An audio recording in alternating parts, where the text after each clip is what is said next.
Hi everybody, welcome to PCS 101 and my name is Lillian Ruiz. I'm the instructor for the class, and as you know we are in a very unusual situation in that normally we would be meeting in person, but obviously that isn't happening.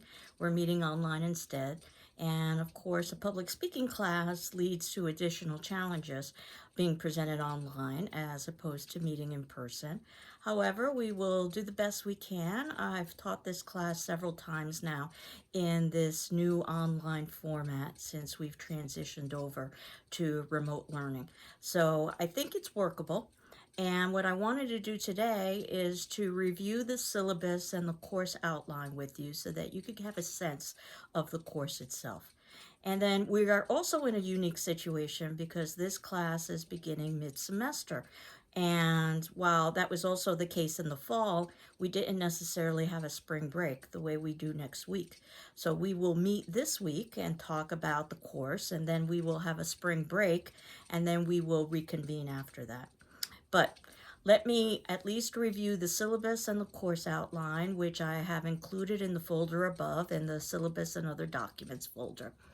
And you can see that there is some contact information there. First, my name, Lillian Ruiz. Most people call me Lillian. I'm pretty informal, but feel free to call me whatever you feel comfortable with. My email address, which is just my surname, not my first initial, because when I started at GCC, which was in 1993, we were just in the beginning stages of establishing an email system. So we hadn't yet established a first initial with a surname. Phone number, and you can always leave a message, as well as optional opportunities to have Zoom and also to have a chat room specifically devoted for our class. So the optional chat room, which is through Moodle, will be on Tuesdays from 1:30 to 2 o'clock. So I will be there if you ever wanted to drop in. And on Thursdays is when we have an optional Zoom. You're not required to attend any of these. You can see on Tuesdays is from 1:30 to 2, and on Thursdays is from 1:30 to 2. Again, you can think of this as supplemental. And of course, if you can't make those times, you can always make an individual appointment with me as well, whether it be through Zoom or through chat room or through telephone, whatever is most convenient for you. I want to try to be as accessible as possible. And what sometimes surprised students too is that there is a textbook for this class for public speaking.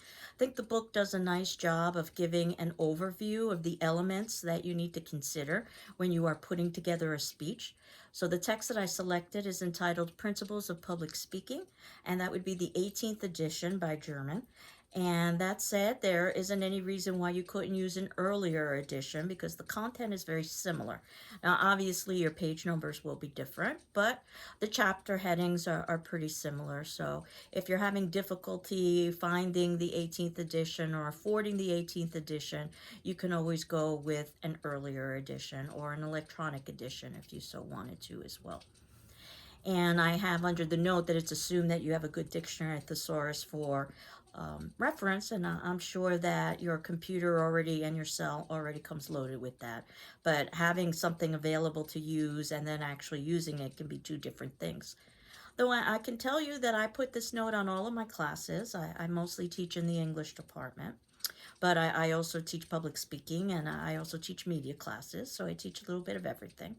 And this note is applicable to all of the courses I teach, but perhaps less so with public speaking because there is the performance element that's associated with public speaking that you don't find in a writing element, where you get to revise and edit to the point of perfection, or to as close as perfection allows you to get. So that said, we'll talk a little bit more about that as the semester progresses, but perhaps a dictionary and a thesaurus, that kind of precise use of language, is not necessarily going to be as important in this class as in other classes because you aren't writing papers, you're delivering speeches. So what you want to do is certainly prepare so that you've got the information ahead of time to share with your audience, but you want to keep it conversational and have a certain level of spontaneity involved with it as well. And the best way to do that is by having a speaking outline with key words and ideas that you plan on discussing. And then after those are developed, then you can fill in the rest with unscripted material, which we will talk about as the semester progresses. Under the course description, you can see that this class is the principles of public speaking as communication, stressing the role of speaker in the communication process. The course emphasizes the proper preparation and delivery of speeches. Each student delivers a minimum of 5 speeches and participates in small group activities. And there is a prerequisite for this class, what we call English Composition 1, or Introduction to Literature. In other words, you've already had some experience with formulating and presenting an argument. So if you think you have not fulfilled that requirement, and concurrent enrollment is fine, come speak with me and we can talk about what some of your options are. Under student learning outcomes, I've indicated what should be happening as a result of successfully completing this course. That first, you will improve your oral communication skills, because obviously you have oral communication skills. You never would have gotten this far in your academic career if you didn't, but you always want to improve and develop, especially because most people don't have a lot of experience with speaking with larger groups. Unless you are an entertainer, or performer, or a teacher, chances are you have a lot of one-on-one dialogue and one in small group dialogue, but not necessarily to a larger group. To develop skills in self-confidence in acquiring and presenting information. So once you know what it is that you're going to be talking about, you need to determine, do you need to do additional research? And if so, how do you go about doing that? Or do you already have enough knowledge so that you can start to put together a speech? And if so, how would you do that? And we'll talk about both of those. Number 3, to apply critical and analytic thinking. Again, I have this on all of my syllabi for all of my classes. And that really means thinking by asking questions, by analyzing, by interpreting. Or what I like to say, toddlers tend to do very well because they're constantly asking why. And that perhaps is the difference between high school and college, where in high school you learn about what, and in college you try to grapple with the whys. And it may not always be evident or easy, but that's part of what college is about. It's about basically working with concepts that are beyond just facts, but are based on interpretation.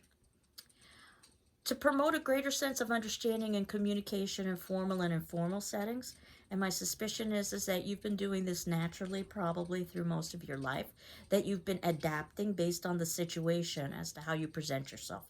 So you're going to present yourself and speak differently, let's say at a job interview, than you might at a party. Your dress will be different, perhaps your behavior will be different, the topics you choose to discuss will be different, even the language that you use could be different, so that it's establishing what is appropriate for that particular situation. And finally, to promote each student's unique sense of voice, you shouldn't sound like me or the textbook, you should sound like you. And I always tell my public speaking students that their greatest strength is their personality. What you want to do is to try to make a connection with an audience. That said, there isn't any reason why you couldn't perhaps experiment. So if you tend to be a somewhat serious person, you can try using some humor. But you certainly don't want to force humor when it's something that's not comfortable for you. Better off to basically show us your serious personality so that you're more likely to have a connection with us.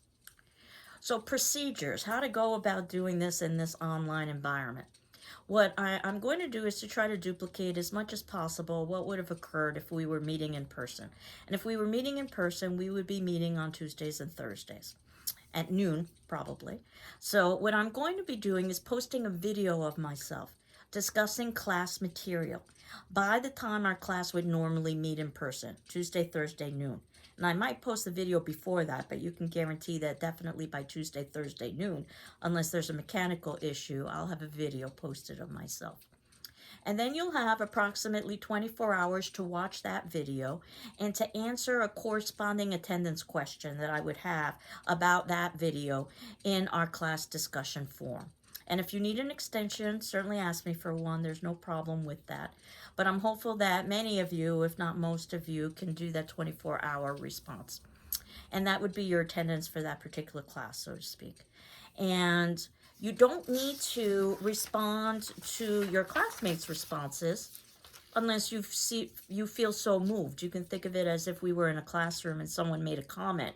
You can make the decision whether or not you wanted to add something to that comment or remain quiet. And I think both ways are equally valid in terms of learning. Some people are quiet and reflective and they learn very well that way. And other people are more vocal and outspoken and they learn well that way. What I do want you to do is to read all of your classmates' responses, because that would give you an idea of what individuals might have said if we were meeting in person. So that's supposed to duplicate the class discussion that we would normally have. And again, if you're reading someone else's comment and you feel moved to make a response, you can. But in order to satisfy your attendance requirement for that class, you would be answering that particular discussion forum question. Any additional interaction, as you can see that I've written here, you have with your classmates in the discussion forum is participation, similar to participating in a live class. Some students learn best by participating, others learn best by listening, so you can decide how much or little time to participate. You should, however, read all of the discussion forum responses from your classmates for optimal learning. And as I had indicated earlier, I will hold an optional class chat session on Tuesdays from 1:30 to 2, and an optional Zoom class session on Thursdays from 1:30 to 2. There's no penalty for not attending these. Think of these as another opportunity for participation. And I will be assigning quizzes, 4 in total, over the course of the semester, basically trying to divide up the semester into quarters. And those quizzes will be announced in advance. They will be 20 questions, mostly short answers, multiple choice and true false as well. Open book, open notes.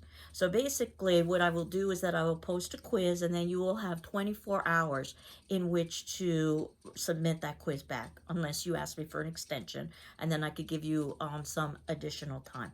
I ask that you send the information to me via PDF to my email address, because that works best with the grading program I'm using, and then I can return that back to you, to your email address. And basically the way that we will be conducting the class is class discussion and group work via online discussion forums, mini lectures via video, and student speeches. Now, the student speeches are also tricky in this environment, and I wanted to try to be as flexible as possible. So you will have options in terms of delivery. You can decide to deliver your speech live via Zoom.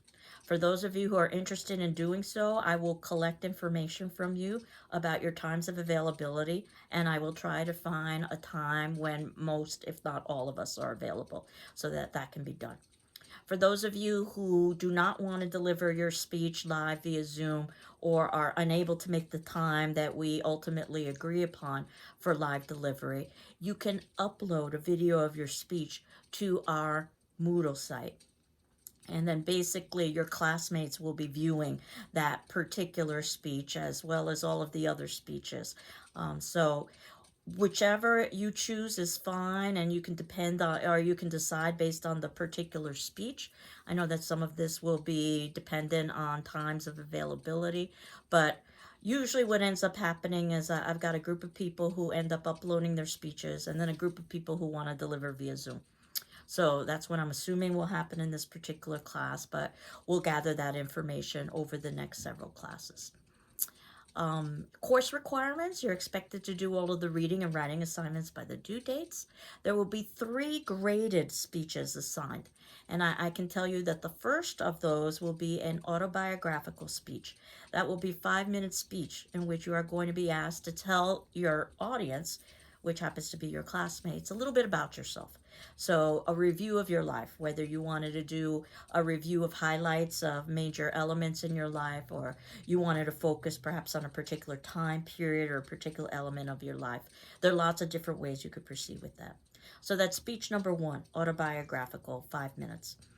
And then speech number 2 is the informative speech, and that's a 10-minute speech where you get to teach your audience or your classmates something. You get to inform us about something, whether it's you want to tell us about a particular topic and teach us about that, or perhaps you want to show us how to do something, perhaps a demonstration, or perhaps some combination of the two. And then your final speech will be at the ending of the semester, 15 minutes, and that will be a persuasive speech in which you need to try to convince your audience or your classmates to either support a position or to support an action or both. So those are the 3 graded speeches that you'll be doing over the course of this semester.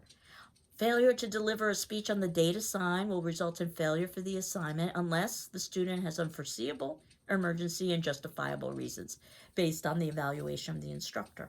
So once we've determined the time, the idea is that you honor that commitment unless there's some sort of an emergency, because it would be disrespectful not to honor that commitment for your audience. The periodic quizzes, which I indicated, there will be 4 over the course of the semester based on what we talk about in class, what I talk about in my class videos, and the textbook readings. And I will drop the lowest of the 4 quiz grades. So if it turns out you don't do well on a quiz, then certainly you could drop that particular quiz grade. Generally, there are no makeup quizzes given, but if you can give me enough advance notice and ask me for an extension for a quiz, we can negotiate that. And then I've got some information here that you've probably heard before if you're taking other classes at GCC. The first being the Institutional Services Disability Statement, that Greenfield Community College values inclusion and equal access to its programs and activities, and is committed to fostering an environment of respect and full participation. Our goal is to create learning environments that are equitable, inclusive, and welcoming. If there are aspects of the instruction or design of this course that result in barriers to your inclusion or accurate assessment or achievement, please notify the instructor as soon as possible. If you are a student with a disability and may need reasonable academic accommodations, please contact the Office of Disability Services, and the contact information is listed there in the syllabus, their phone number, as well as their website. And you've probably also heard about the GCC Wellness Center if you are a returning student, that these are obviously challenging times. So if you're struggling for any reason and believe that that might be impacting your performance in the course, please contact our learning support counselor, Kathleen Coe, in the GCC Wellness Center, and there's email and phone contact information as well for support, resources, and or referrals. So getting back to the actual course itself, in the section entitled Speeches in the syllabus, you can see that in this course we will examine the following principles of speech delivery. So there are 8 pieces basically that we will be covering over the course of the semester. The first being discovering and limiting the topic, deciding what are you going to talk about and how do you adapt it to the time frame that you've been given. Number 2, adapting to the audience. And in this way, you have a bit of an advantage because you know who your audience is, your classmates. And even if you don't know any of your classmates, you do know that they are enrolled at GCC. So that already is a wealth of information in terms of intellect, educational background, even probably geography, since I suspect most, if not all of you, are probably located nearby to GCC, though that doesn't necessarily have to be the case with an online class. Gathering information. So eventually, and this will be for the third speech, the persuasive speech, I'm going to ask you to gather information from outside resources, and we'll be talking about what outside resources might be useful to you and how to incorporate that within the body of a speech. You'll be asked to use 3 outside resources, but you can certainly use as many more as you'd like. You just don't want to use less. So we'll be talking about that in terms of how do you document and present that to an audience. Organizing and outlining. Point 4 is perhaps the most important point of all of the points in terms of establishing a speech. And we will spend a good amount of time talking about this, and your textbook also talks about this as well. The importance of having a good speaking outline, keywords and phrases to help you know how to proceed, almost like a map, if you will, in terms of the subject matter. But you don't want it to be too detailed because you still want to be able to keep a sense of conversationality with your audience and be able to do things like have body language and eye contact.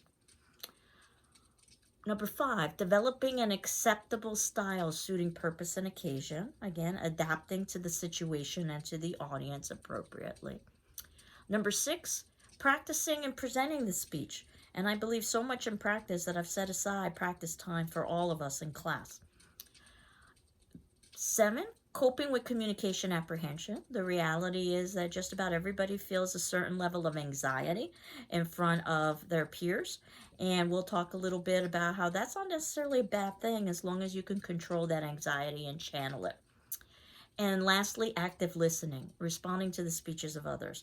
Individuals will oftentimes focus on the fact that they have to deliver a speech, and rightly so. However, you're more than just a speaker, you're also an audience member. This class couldn't happen unless we had an audience to present. And basically, we are serving as audience as well as practicing our public speaking skills. So we want to be as focused as audience members as we would be as speakers. Each student, as I indicated, will deliver 3 graded speeches. The first, the autobiographical 5-minute speech. The second being the 10-minute informative speech. The third being the 15-minute persuasive speech. We'll talk about the guidelines over the next couple of classes. And you will select your topics with my assistance, and I do want to approve the topic beforehand. Outlines are required for all of those speeches. And again, we will be talking about different ways that you can construct outlines.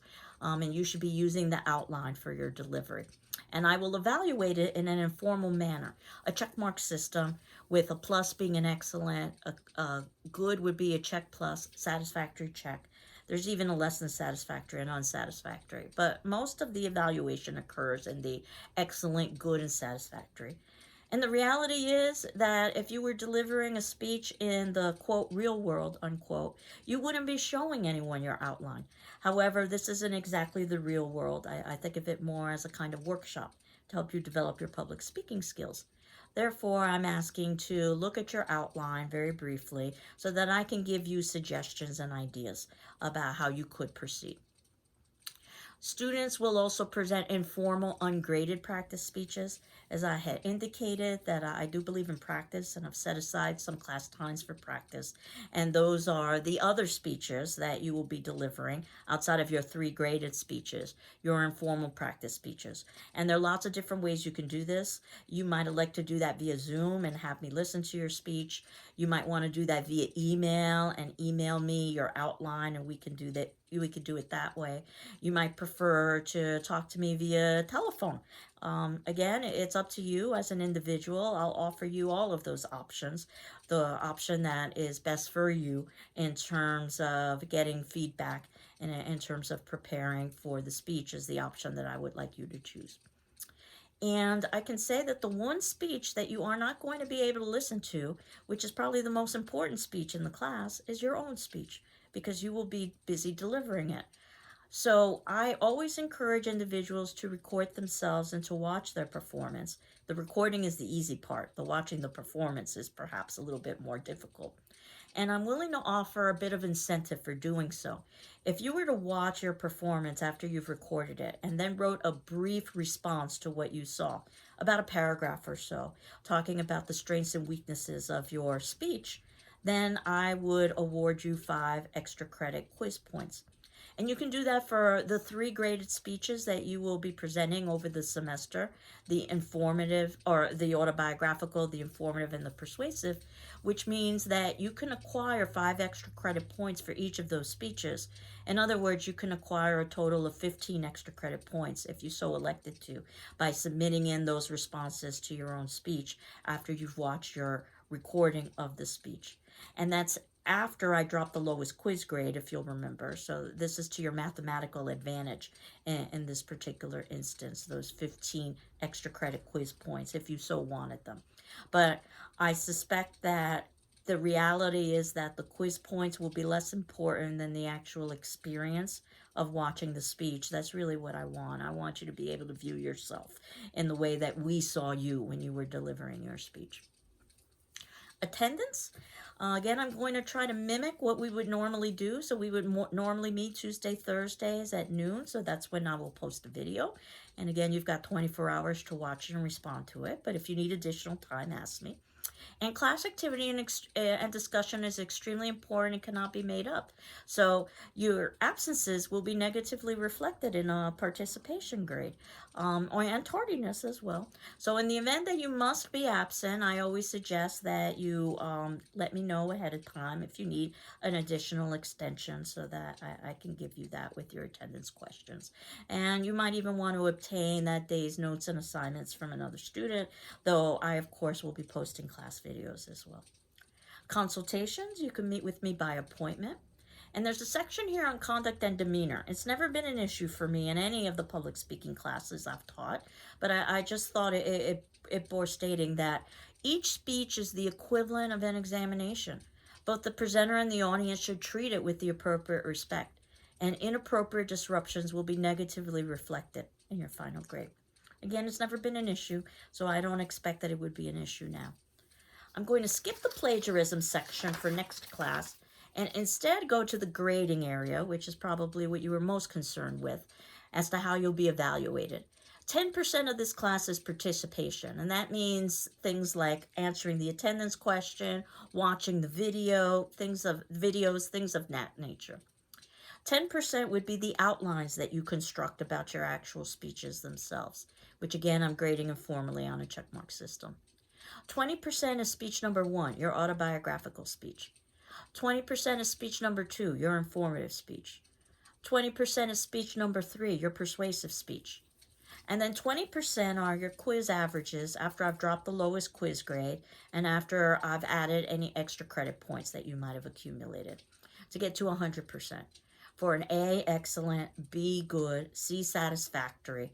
And the other 2 letters I don't think we should be concentrating on that come after C, certainly on the first day of class. So that gives you a quickie overview of what the class is about. And you can see that the other document that I have in syllabus and other documents happens to be about the course outline. So this gives you an idea of what it is we're doing in the semester and when. And you can see the disclaimer at the top. Dates and assignments may be subject to change. And also reading should be completed before the dates indicated, because those dates basically indicate what I will be discussing in that particular class and in its video. So today was purely introduction, as you can see, the 16th of March, where I review the syllabus and the course outline. On the 18th, Thursday, I want to talk about the first 3 chapters of the textbook.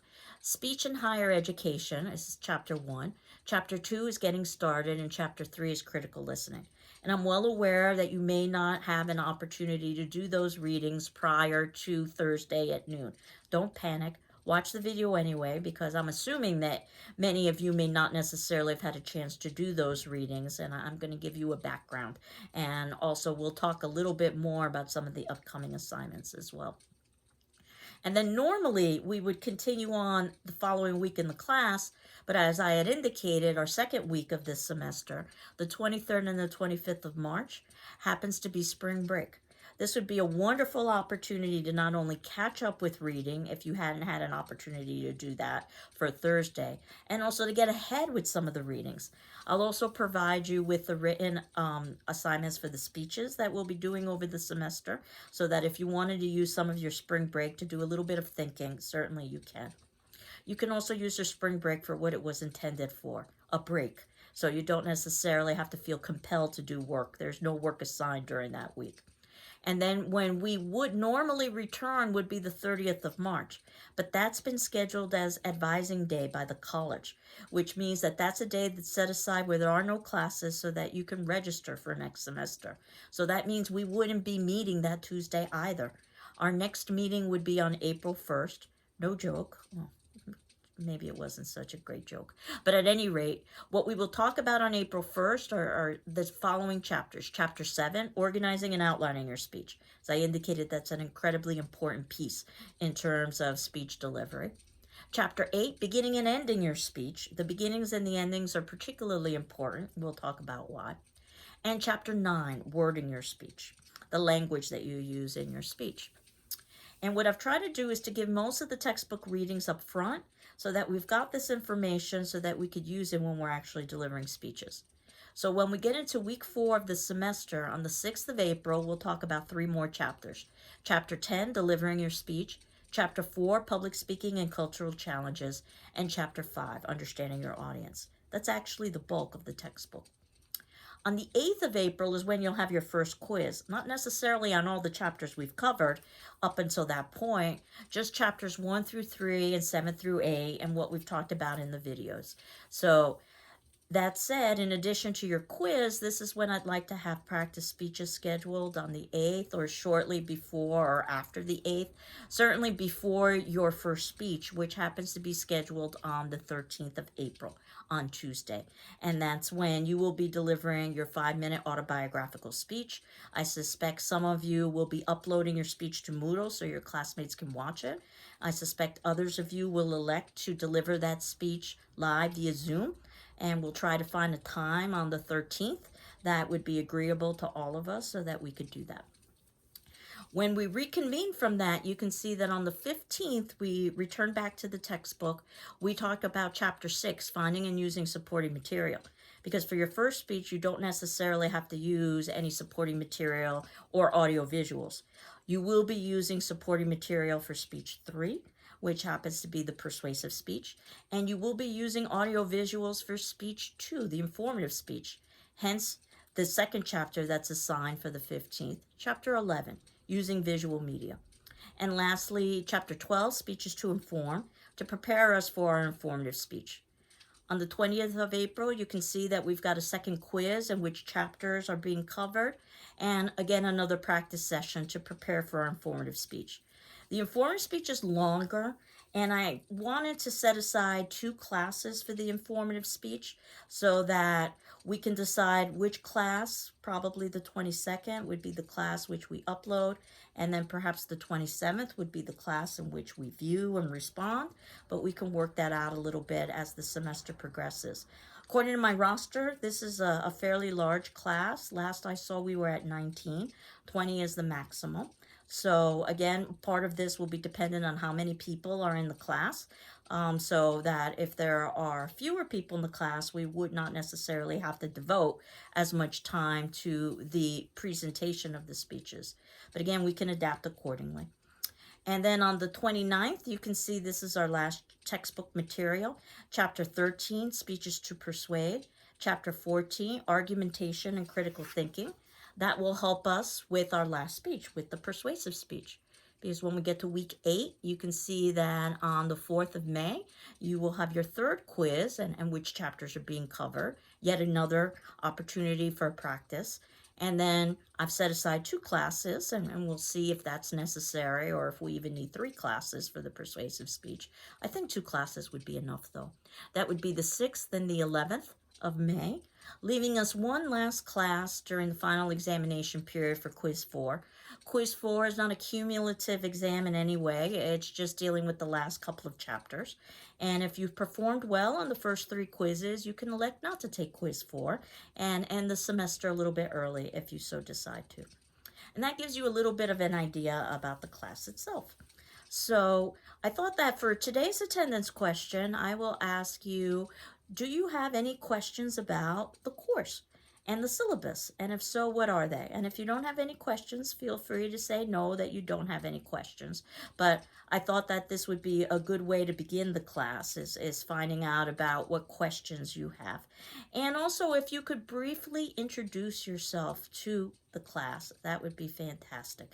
If you could talk a little bit about who you are and your background. And again, you don't have to necessarily give a lot of information about yourself, but feel free to tell us a little bit. You can upload a video, or you could upload a, if you wanted to, you could upload a picture, though you're not necessarily required to.